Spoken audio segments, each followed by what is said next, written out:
Welcome to the Asian Connection Mortgage Podcast, where we connect Asian Canadians together to talk about anything related to real estate, mortgages, and finances, based out of Vancouver. Our host is John Lee, mortgage broker with Arise Mortgage. Grab a bubble tea and enjoy the Asian Connection Mortgage Podcast. My name is John Lee, and today I have a special guest. Today we have Cheryl Kwok. She is a Notary Public, and welcome to the show. Thank you for having me. Yeah, you're welcome. I'm ready. Yeah. Throw it at me. What are we gonna talk about? In that case, no, I'm going to just. I just keep staring at the bubble tea behind you. Right? Asian Connection. Oh yeah. It's interesting because I was contacting you yesterday and I'm like, hey Cheryl, you wanna do a podcast episode? Yeah. And you're like, let's do it. And it's let's do it. I'm like, whoa, no, give me some prep time. Maybe tomorrow. And you're like, yeah, I'm ready right now. I can do this in my sleep. And yeah, I mean, I guess that's you do this day in, day out. And what we're going to be talking about today is wills, power of attorney, and what is it? The third one? Medical representation. Agreement. Yeah. Yeah. So before we get into that, I know you're really excited. Apparently you think about this when you're sleeping. I wonder, do you just when you're sleeping just call out Will, and do you have a friend named Will by chance? Yeah, I was about to say when I'm sleeping, if I call out Will, that's probably a different reason. Yeah. Yeah, no, I think I live and breathe this stuff. Like every day, this is what I do, and I've been doing it for so long. So I mean, I've done this on the radio, I've done this on TV. I say the same things over and over again. People ask me the same questions over and over again. So I probably could just record this in a record and probably just play it. This is AI. But interestingly, despite you saying it over and over again, there are still lots of people who don't know much about this. Maybe it's just me, Asians in general. I find that they're they don't like to talk about this. Choi, I don't want to talk about this. Let's talk about happy stuff. But it's also so important. But before we dive in, I want to learn more about you. So where are you from and how did you get into Notary Public? How did I start doing this? Yeah. Okay, well, technically I really like legal stuff because I like to talk, right? So I would even be argumentative if you ask the people who know me a lot. So basically how it started was I knew I wanted to do this. I wanted to do law, but I didn't want something that is constant fight every day. So that's why I was looking at different types of law and just looking at this is something that I would like to do. It's sort of everything is happy in a sense, everything is already agreed upon. There is no arguments and everything is sort of clean and cut, right? I do this, I'm done with this. See ya. I'll see you next time. It's something new. It's not something that is dragged on. So for me, it's kind of I like things clean and cut, clean and clear. Okay, just no dragging on, no drama. Come in. This is what you want. This is what we discussed. We're gonna sign this. Next. And how long have you been doing this for? So when I graduated from UBC, right before that, I was already working for another notary's office. So I've been doing this for a long time. I think over 18 years now, I've been in the field. Oh. So I've opened my own firm since 2016.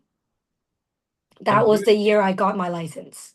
Do you remember you telling your parents that you want to be in Notary Public? Do they even know?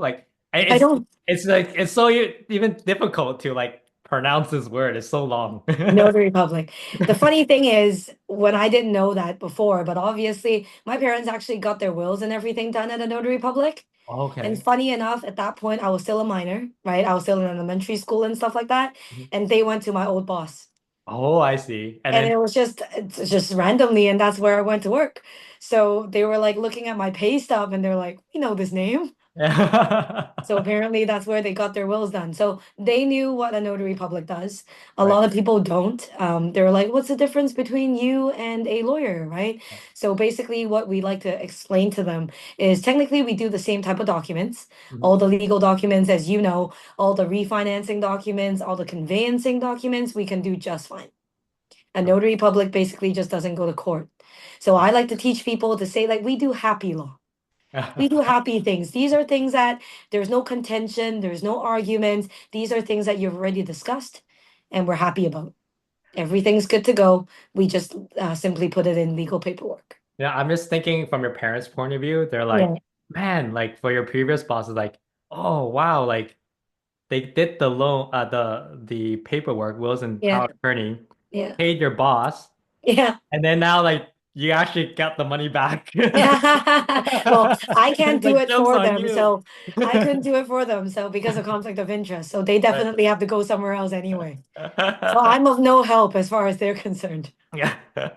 Well, before we dive in further, I Yeah. also want like to get into the segment is like how Asian are you, just to Oh, make it more fun. And your office is in Richmond, which is like for those who don't know, is like the Asian heaven in Vancouver. There's yeah. so many like good restaurants, Chinese Bubble tea. malls, bubble tea, every type of Asian cuisine is there, even Yeah. Caucasian, but.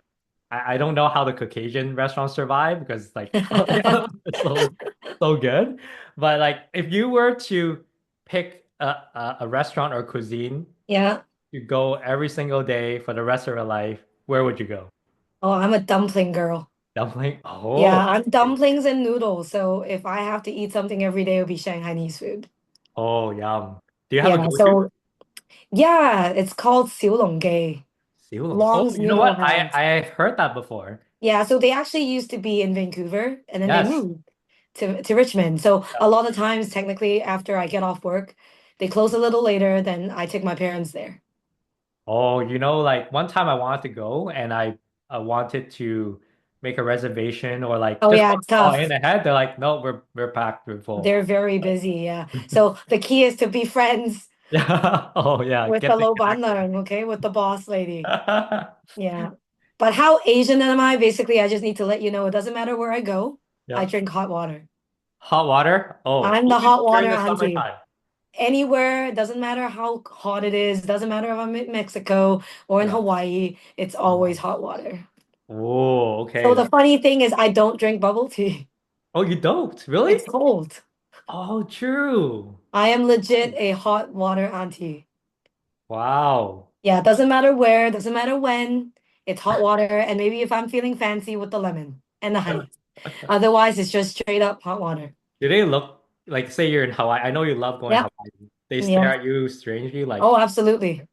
Absolutely. I go to Mexico, we go to the resort, and yeah, then I have to say it in Spanish, in my really bad Spanish, and they look at me like I'm crazy. They're yeah, like, it's 40 degrees. yeah, I'm like, yeah. So they take the longest to bring me hot water because I don't even think they own the kettle. yeah. Or sometimes they do, but the hot water tastes like coffee. That's my Yeah, pet peeve. I know. I don't like that, but I'll deal. I Yeah. need hot water. I need the thermos everywhere. I go anywhere, everywhere. Doesn't matter when. Hot Yeah. water. So now you know what to take me to. Not bubble tea, just Yeah. anywhere with hot water.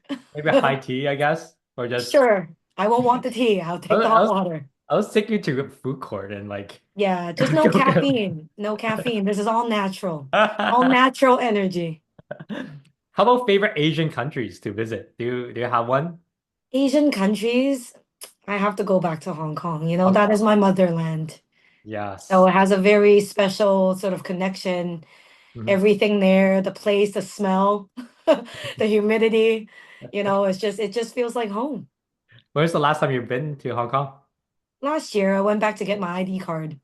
Oh yes, I got it too. Man, Exactly. it's so efficient. Like Yeah, just going through the machine and all that. I was yeah, very impressed. Coming absolutely. from Canada, like Canada, if you want to renew your passport, oh man, Yeah. like takes so long. Which is why my office still operates like I'm in Hong Kong. I Yeah, need that Asian efficiency. It's not okay to work like a CBC. true. No, that's great. So how Asian are you? I'm very aggressive. I'm very Asian. Go, go, go, go. That's right. Last question is Hmm. I'm sure for you and your family, you probably have some like Asian traditions that you guys live by. Is there one that you're just so embarrassed where it's like it ends with me, like no more after Oh, my I don't know. I don't know. I'm pretty like, I'm pretty Asian. I don't yeah. know which part will end with me, but of course, what we always do, the weirdest one I think that I would like to get rid of Yeah. is to not wash your hair on me. To Oh. not wash your hair on the first day of Chinese New Year. I don't know if I can live with that one because I am so used to washing my hair every Every day, day, yeah, but it's not good luck. You're washing away your wealth. exactly. That's why I still need to work so hard, John. Oh, you know what? Now, uh, so Right? there's like things that you can get around, but I don't know if it's still cheating. But my wife, she has those cleaning hair like Oh, hairspray like those dry dye shampoo. shampoo. Does Yeah, that but it's still count? I don't technically know. the same thing. Is it? Oh, You're washing away your wealth. You're supposed to keep it. oh man. Keep that filth. Okay, well, I have to make sure I don't see you on the first and Yeah, on the your hair first will day of come. Chinese New Year, just don't come. Yeah, Just yeah. don't just go Zoom with me. You Yeah, can't tell. yeah. All right, well, let's dive into the questions. Sure. Let's talk about wills. So Okay. what exactly is a will and why is it important for everyone to have one? So basically, to let everybody know how I'm going to start this presentation Yeah. is going to basically let you know there are three types of personal planning documents. The Okay. will is technically the last thing because the will kicks in when you die. Okay. So we're going to start with the ones when you're alive. So the first thing is the power of attorney. Okay. Power of attorney, I'm pretty sure John would see it all the time. Power of attorney is basically letting people know when I'm alive if I need assistance. And this assistance could be for various reasons. It could be because you're traveling to Hong Kong. It could be because your English is not great or your knowledge of dealing with these things is just not that great. So I don't want to handle it. Just like my parents, I don't want to speak English. You deal with it. They're not necessarily unhealthy, but they're just lazy. It could be for various reasons why they want somebody to assist. Mm, This is when a power of attorney comes to be useful. However, because the power of attorney, when you write it, you're basically saying, I'm giving my right as myself to a third party. You better really, really trust that person. mm, Because the moment you've given your right to that person, basically, it's very hard for a third party to call you and ask you because the whole point of this document is to say, hey, I trust this person. I let them help me. So if you don't see me, just talk to them. They are my trusted person. mhm, So a lot of times when people use this, it might be with spouses. A lot of times, husband and wife, a lot of times use this because I trust my husband trusts me. So we can help each other if we're busy at work. Or parents and kids. I trust my son. I trust my daughter. His or her English is better than me, so therefore I let them handle it. Or simply, I'm older, I want to enjoy my life now. I don't want to have to deal with this still, so you deal with it. So for these different reasons, if you do a power of attorney, we would ask you, do you really actually trust this person? Because I'm going to tell you worst case scenario. mm, What if this person takes your money and run away? Yes, you could probably sue them, but if they run away to Hong Kong or China with no extradition law, good luck, right? If they sell your house, I don't know what they use the money for. It might be hard to claw it back, mhm, right? So power of attorney is basically it's up to you what you set your parameters for. It could be specifically for one thing or specifically for two things, or it could potentially even have deadlines. But what I tell you is if you don't trust that person, even 15 minutes is too long. mhm. They could probably already go to TD Bank and empty out your bank account and say peace, Yeah. right? It's going to be hard to chase them back. So usually when you come, I always tell you worst case scenario, if this person does this, it might be hard to claw it back. Yes, you have laws to protect you, but generally speaking, try not to take that risk. Mhm, But if you truly trust them, then I'll be like, well, then that's useful. Because if you're busy, you're out of town, you're chilling, you're resting, this person can assist. So you've Does done that make 12. sense? Oh, it makes sense. All right. And You you've you're done looking skeptical. You're like, who should I trust? well, that's my follow-up question. Like Yeah. you've done so many of these, and of Yeah. course, I think the obvious ones would be like, within family. But based on your experience, what would you say would be like the furthest type of relationship that you've done for a power attorney? Well, obviously friends. Friends? Okay. Yeah, friends, obviously, we've done it. But Mhm. I would legit tell you, what if your friend is the worst person in the world? Do you still trust him or her? Right? Like I would make your friend and they're sitting right in front of me. Yeah. And I would make them sound like the worst person in the world because I need to let you know what the worst case scenario is. Hmm. So we have done it. We have done friends, and there are people that told me, hey, you know what? This friend is actually even closer than my own siblings. Yeah. And That there can are be. people Yeah. like that, right? Yeah. So that's why we want to let you know that potentially these things might happen. We want to make sure that it's going to be okay for you. Are you okay with that? And so where would you store this? Would you keep it in your No. office or they take it themselves? Yeah, we don't keep anything. Why that is because for one, we don't know if, somebody's going to break in and steal all our stuff. Second, it's impossible to keep all these paper copies Yeah. because every year I do so many. Third is what if you suddenly need it and I'm out of town? What Hmm. if I'm sipping hot water on a beach in Hawaii and you need this, right? I can't open the door for you. So generally speaking, all these documents you keep, Right. right? And you shouldn't lose that original copy. I do have a copy to say that, yes, John has done it on May 16th or on June 4th. Doesn't matter. John has done it. John has the copy. Go ask John. Because So mine is just letting you know I've done it. But I don't know if John has revoked it. I don't know if John still actually wants to use this. I don't know what he wants. so you would have a digital copy, Yes, not the. So for someone to exercise the power of attorney, original. it has to be original, right? Because if I tell you if you no longer want to give it, you have to rip it up and basically destroy it. Yeah. So whenever people come and see me, they would be like, "Oh, what if you've seen the power of attorney last year?" Doesn't mean anything to me. Even if I've seen the power of attorney yesterday, Mhm. if today I'm signing with you, Mhm. I need that power of attorney to be shown to me to say that the adult didn't change his or her mind. It's still a valid document. So you can only verify that, yes, this is the one that you created, but Yep. you cannot confirm that this is the latest one, Correct. right? So I won't know if the adult changed his or her mind within 2 weeks Hmm. or within 2 days, right? So what if he goes home and basically say, nope, this is crazy. I don't want to give it. Maybe they've already destroyed it. Right. My copy only says he has done one, but I don't know if he still feels the same way, right? Hmm. So Yeah. what's the next type of The document next one we're talking is about? a medical power of attorney, Medical power attorney. and we Okay. call it representation agreement. And So what's this that? is still for use when you're alive.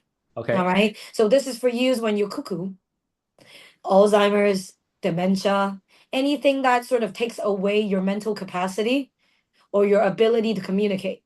Mhm. So when you're in a coma, you're a vegetable. Let's say if the doctor says, I need to know what type of treatment to give you, but they can't talk to me anymore. Mhm. They don't know what type of drug I want to use. They don't know if I want to try that blood transfusion. They don't know if I want to try the operation. Who should they talk to? And at that point, they would point to that representative. Mhm. When I'm alive, when I am healthy, I have chosen person A to help me make these decisions. And the doctor would then basically say, hey, person A, when Cheryl was alive, she trusted you. Right now, let's say if you take this drug, there's a 50% chance.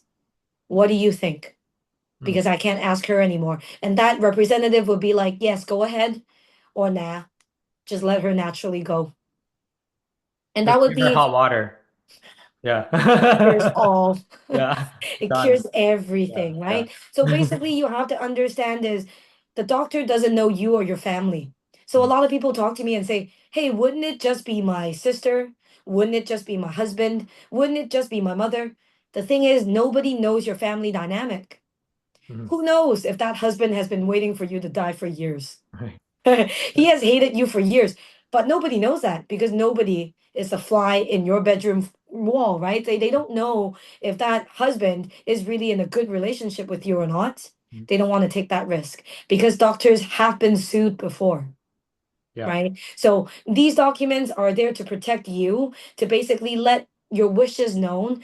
I trust this person. If you ask him or her, I'm happy enough, right? That is your wishes that they're protecting. Second is also to protect your rights, right? Because they don't want to just randomly trust a person. That person may not be in the best terms with you, but they can't double check. Mhm. And it's also to protect the doctors because the doctors have been sued before making their own decisions. And unfortunately, previous doctors have been sued because they violated your religious rights. Mhm. Okay, like an example would be like a Jehovah's Witness. Mhm. They don't like blood transfusions. Okay, so let's say if the doctor didn't realize that they were treating a Jehovah's Witness, gave you the blood transfusion, and at the end violated your religious rights, then they are at fault Yeah. because Even those are though the your doctor may have saved a life. Yeah. exactly. And that's exactly what happened. Unfortunately, the Mhm. doctor and the medical team saved a life. Yeah. The guy woke up and said, "You violated my constitutional right." Right. So he ended up suing the doctor and winning. So then what happens if someone doesn't have this agreement? And that really depends on your doctor. And we've seen different cases. Some Mhm. doctors either have met you guys before, or some doctors are more brave. They would just say, go ahead. This is my decision for my medical expertise. Go ahead. Or I spoke with the husband. Or and this was actually me as well. My mom was in the ER. Okay, she had heart palpitations, and she basically just didn't want to talk. She wanted to rest, Mhm. and the doctor basically said, "Unfortunately, I can't talk to your daughter or your husband Mhm. because, for one, I don't know if you have another daughter. I don't know if you have a son." She says she's your only child. I don't know that, Mhm. and also because you guys are communicating in a language that I don't know. Right. You're speaking Cantonese. I speak English. I don't know if you're actually translating the right way. What if I say this drug is really good, take it, and you're telling her, oh, no good, Yeah. right? So they're worried. So there are doctors that are a little more cautious, right? And it is in their right to do so. So, and technically speaking, some doctors may potentially say, okay, we could potentially ask for a public guardian and trustee, which is somebody that is given to you by the court, and they could make your decisions for you.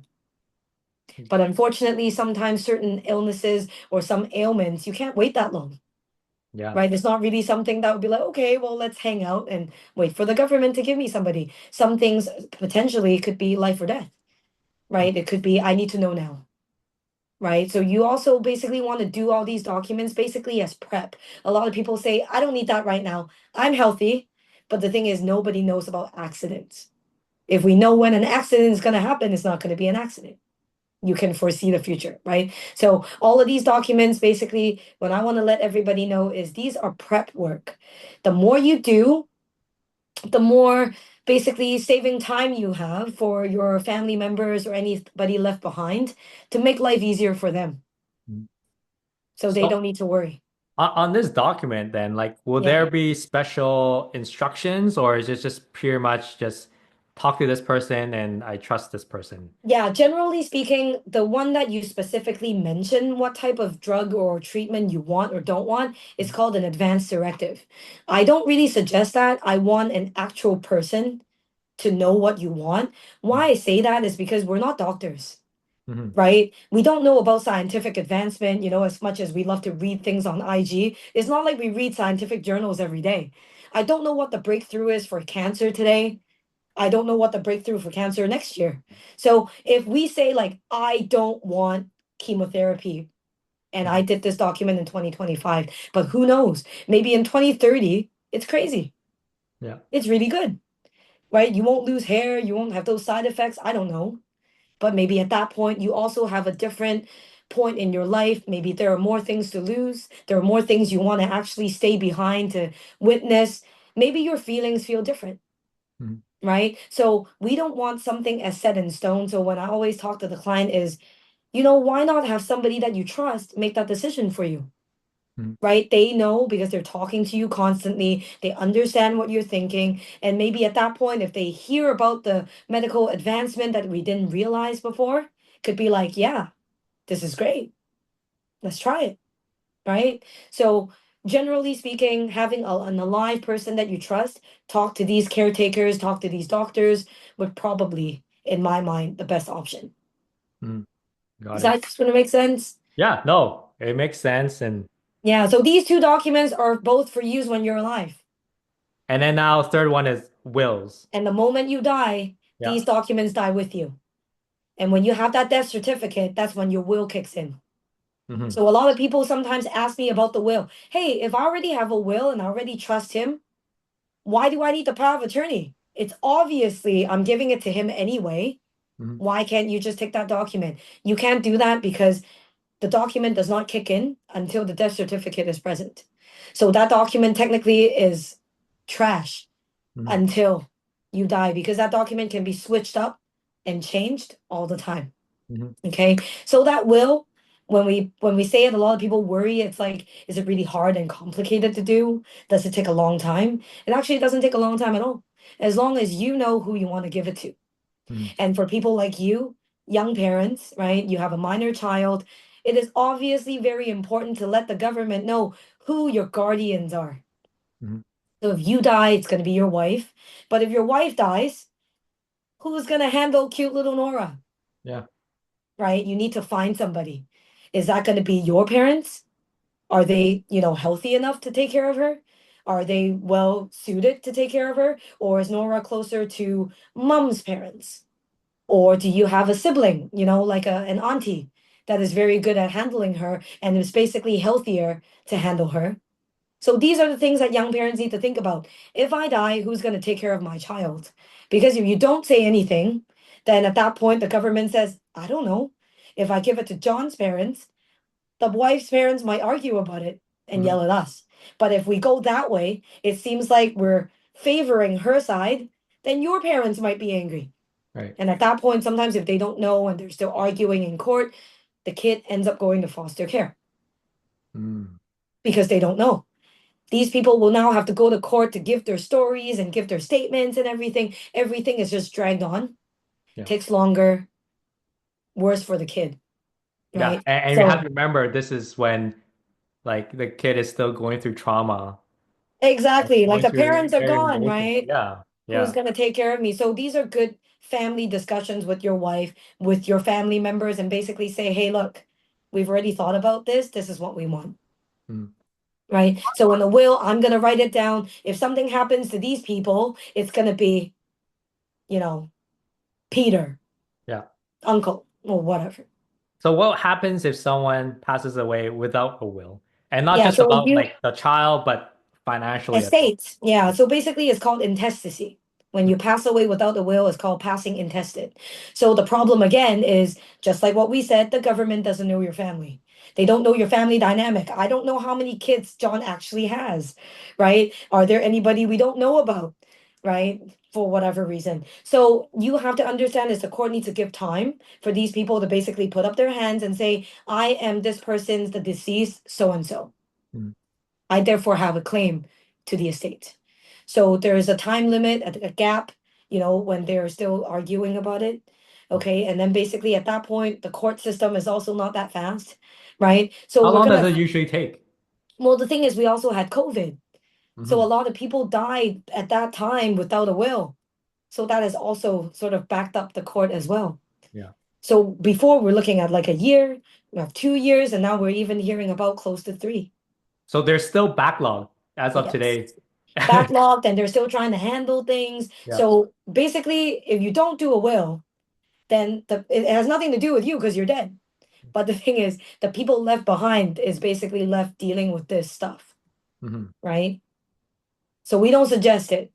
It's something, the more homework that you do, I always tell my clients, the better prep you are now, the least problems they're going to handle later on Hmm.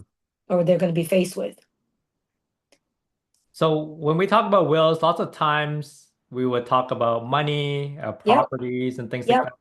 What are other things that you've done in the past where you've included where it's other other things that's It's going actually to affect? everything you have. It's legit everything you own. It's your life packed into this piece of paper, and then now you're distributing. So generally speaking, we try not to list out specifically what you got Mhm. because these things may change. Mhm. Assets change. So you specifically say, I have this house. If you sell that house, you're gonna have to redo a will Yeah. because it's gonna be called a failed gift. We don't have this house anymore. You change it again. So generally speaking, we want to make it a little more general.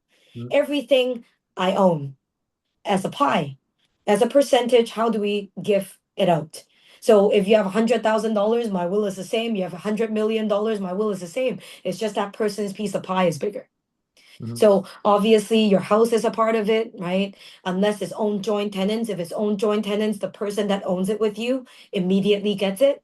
Mhm. But if it's a single like single owner property family, it's gonna fall into the will. Your Mhm. bank accounts, that's singular name. Your safety deposit box, that singular name, everything inside, your car, all Yeah. of these things are in the will. There Mhm. are things that are outside of the will, just what we talked about, the joint home, joint accounts, and we have TFSAs because those ones you've already picked your beneficiaries. We have RSPs and we have life insurance. All of these things you've already chosen a beneficiary. So those ones are already outside of the will. From what I hear is that if you don't have a will, there's also a chance that you're going to pay a higher probate fee. Is Well, that is that probate correct? fee is dependent on your estate basically amount. Hmm. So it's not you have to pay more probate fee because you didn't have a will. You Okay. probably have to pay more handling fees, or you have to Mhm. hire somebody to deal with it for you, maybe lawyer fees or something like that. Right. But probate fees is a set formula. Okay. Okay, it's a set formula. Everything under 25,000, there is none. 25,000 to 50,000, every $1,000 is $6. Mhm. 50,000 and up, every $1,000 is $14. Mhm. So anybody with a home, if you're going to be giving it to your kids through your will, that's probably going to be the biggest chunk. And it will go through. You still need to pay that You probate, have to pay that. It's called a even though. terminal tax as well. You have to file the last tax Mhm. before you can die peacefully. So your executor would be handling your income tax called a terminal tax return. They might do that on their own. They might use an accountant. That's up to them to handle. You pay up the probate fee to the court. At that point, you're free to distribute your estate via the executor. So where would you say would be the best place to store all three of these documents? Safety deposit box. Is it Save the Apollo? So, Safety deposit box because I mean supposedly, I mean of course we've heard like nightmare stories of, safety deposit box being broken into, but the likelihood of that in comparison to your home is a mhm. lot less. Okay. Because not like Fireproof? so I have a will. It's also in the Save the Deposit box. Yeah, But then it's like, okay, well, what if my wife and I both pass away? The yep, executor would know that it's in the Save the Deposit box, there's yep, instructions. But then it's mhm, kind of like chicken and the egg. Like they can't have the will yeah. because it's inside the Save the Deposit box, but then they have a death certificate, but they can't prove that they're the executor. So what happens in that So the case? death certificate, you basically take it to the bank and basically say, look, this person is gone. Yeah. I need to access the safe to deposit box. You need to drill because I don't, let's say if I don't have a key, they will charge them a fee to drill a hole Hmm. into the safe to deposit box to open. Now the bank staff will follow them in Right. to basically double check to make sure that they are the executor. Right. At that point, they would then basically read that will and basically say, look, I'm John Smith. Hmm. I am the executor. Match it. And they would do a list of what the executor has now taken out from that safety deposit box. One diamond ring, one pearl necklace, so Yeah. on and so forth. That list would stay at the bank and you would take a list as well. Got it. Okay, so they will be They will be able able to to access drill it it. So even. basically, the main thing that I always tell the clients, don't make it a surprise. Yeah. Talk to your executor. Make sure, for one, they're willing to do it, Hmm. right? Don't just be like, oh, that guy's hot. I'm going to ask him to do it. But what if he doesn't? You know, they need to be willing, right? They need to be able, and they Yeah. need to know where it is, Yeah. right? Don't hide it somewhere. Now, there is a wills registry with the government that Mhm. you can spend, I think, like $17 to $20 to register the will. The wills registry does not keep a copy of your will, but it will keep a copy of where you put the will. So let's say yours. You're going to tell them in 2020, I did a will, I put it in HSBC safety deposit box, blah. Mhm. But the thing is, you have to remember now we switch names, right? Or Right. maybe sometimes banks move. So at that point, it's like a snowball effect. You better remember to ask the government and say, hey, hello, I switched spots. Please update, pay Yeah. it again. Oh, I have moved to now Coquitlam. I have moved the branch to Coquitlam. Change it again. So Yeah. you have to constantly remember to change it. So Got it. generally speaking, what I tell the clients, even if you don't do the wills registry, is a-okay. It doesn't make the will more legal. Just make sure the guy knows, Yeah. right? You pick that person is helping you, you let them know, hey, guess what? That bank has moved. I have now moved it to this bank. Right. It used to be safety deposit box 67, now it's safety deposit box 76. Mhm. Just make sure you let them know, right? The more homework and prep work you do now, again, a lot easier for the people when you're dead. I also want you guys to do like a list of your assets when you do your will. Mhm. Let people know in 2025, I've got a bank account here, TFSA there, life insurance here, properties there, whatever. Because that list, you can update it every year. Mhm. 2026, oh, it changed. Cross it out, do it again.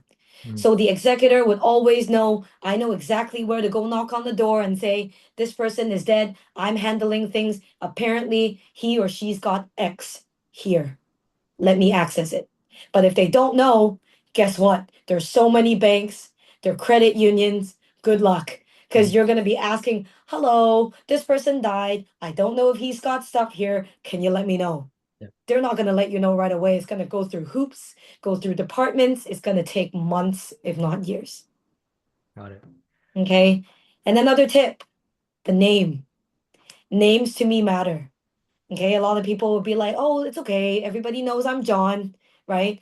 But the thing is, you got to be able to double check your IDs. And the ID that I like the most, that is the most important because you live in BC, is what, John? What do you think? I would say it's the driver's license. And the BC service card because it's from the same department now. Because that is basically what your death certificate's going to follow. Okay, so I always say the passport, your landing paper, your citizenship card, all of those things, those are just federal documents and travel documents. Mhm. Don't follow those ones. Use your BC one. BC is where you live. We call it this is your domicile Yeah. place. Follow BC. So double check your property titles, double check your life insurance policy, double check everything to make sure your death certificate will match your assets in the future. Mhm. And if it's wrong, fix it now when you're still alive, makes it a lot easier than somebody else fixing it for a dead person. Got it. So that's a good tip. And I also now know why I'm not an executor for other people because They I didn't guess I'm trust not you, hot John. enough, right? Like, oh. You're just too busy with your podcast. They know they don't want to get in the way. No, I was going to ask you like things we didn't cover or like best advice. I guess that would be it. Making sure the names match up. Yeah. The BC driver's license, or for those who are in other provinces, your provincial ID, not your Yeah, federal or basically, we California. always say everywhere that you own something, it's always good to have a document that represents the law there. Because a lot of people, oh, that brings me up to another point. A lot of people love to buy will kits, at like Chapters or Indigo or even online. I can Mhm. do my own will. The bad thing about your own will is, for one, you don't know those wording. Mhm. Those are what I call Frankenstein wills because, oh, this clause sounds good. Let's put it in. That clause sounds good. Let's put it in. Or ChatGPT put it together. It sounds really professional. But the problem is, it may not necessarily be good for your province. Mm. And you have to understand the court, if they look at something that they're not taught on or that it doesn't really fit our laws here, it's going to basically make it a little longer. Mhm. It's going to waste more time. So generally speaking, don't buy those DIY kits because those are from Arizona, from Alberta. We don't know. Mhm. It's just, oh, that sounds really cool. Let's put it in there, right? It's not specific to us. You own things here, you live here, let's do one here. So if you have like assets in China, Shanghai, Beijing, whatever, make sure you do something over there Mhm. because they have their own laws, they have their own language. It's going to be annoying to translate here, go through the embassy, going through all those steps and take it over to their high court. Easier to do one there, do one here. If you die here, take this one out. You Mhm. die there, take that one out. Got it. right? Deal with different things. So for me, all of these things are just prep work. Not saying you're gonna need to use it today. Not saying that, I curse you, that something's gonna happen. It needs to not be a taboo subject. Mhm. Because at the end of the day, the jokes is on the people that you care about. Because if you're worried about it, Choi, right? That's what we Right. talked about. Chinese people, this is such a taboo subject. They think if they do it, they're gonna die right away. No. But if you don't do it, what happens to your kids? Yeah. What happens to the stuff? You're basically bothering them even more at a really traumatic time. Mhm. Yeah. Well, thank you so much. I learned so much. And I picked this topic because it's something that I think I should be more familiar with and Yeah. because it's not really talked about. But for Yeah. those who don't have a will, power of attorney, or a living power of attorney, Representation agreement. that's it. That's it. I failed the test, unfortunately. That's okay. What's the best way to contact you? Yeah, you can contact our office. I guess, John, were you gonna type it on the screen like I had to do this? It's right here. You know what? In the show notes, we're going We'll to just, put yeah. all the information in there. Perfect. So Yeah. check that out, and we'll put the phone number, email address, as well. And Yeah. Give me a call yeah, and we'll chat. thank you so much for Thanks for all your trusting me with insight. your clients. Appreciate you, John. Thank you. Take care.